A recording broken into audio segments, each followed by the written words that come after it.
Hello, I'm Alex Davies of Wealth Club. Today I'm with Jeff Morton, Managing Director of Seneca Property. Hello, Jeff. Hello, Alex. Can you tell me, first off, a bit about the Seneca Group, who you are and what you do? Yes, of course. So Seneca is an independent investment manager. We have around 700 million of assets under management. We're headquartered in the north.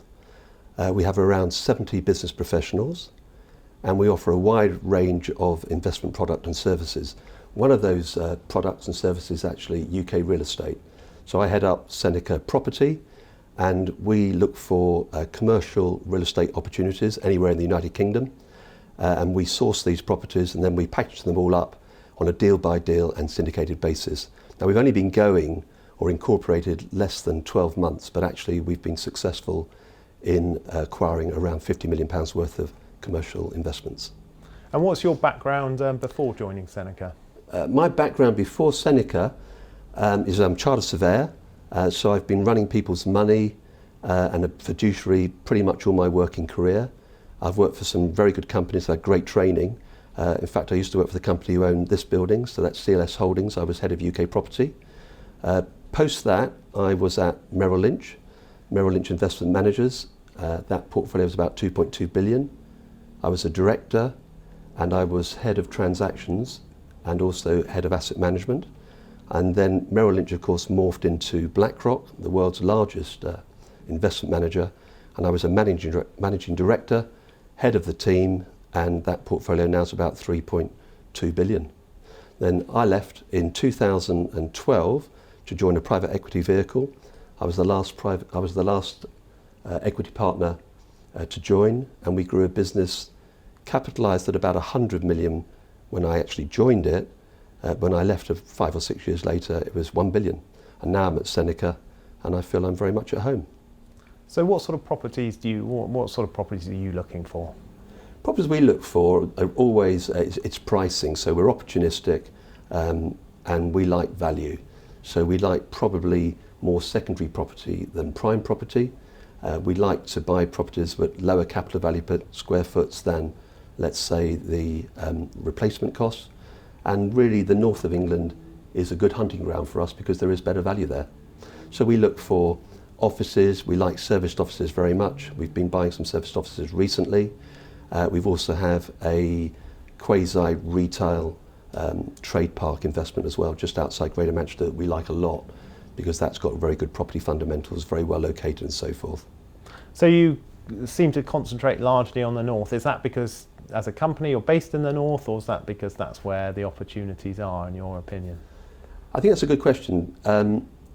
Just because the company is based in the north, it's irrelevant because we're actually agnostic in terms of the type of deal and where the deal's located. We're looking for value.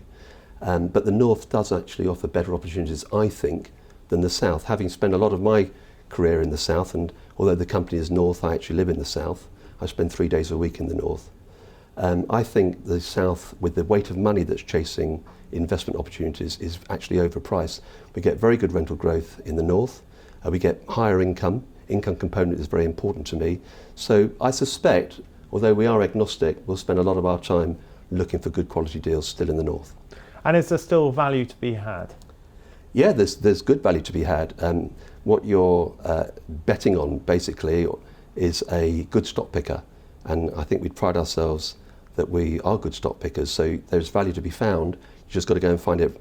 You've got to go and hunt for it. And in terms of the risks, obviously you can make an awful lot of money in property, but there's a lot of people who lose a lot of money in property. How risky is the sort of stuff you're doing? In terms of property risk, we try and make sure that we acquire investments that are particularly well priced, so we don't overpay. We look very closely at the capital value per square foot.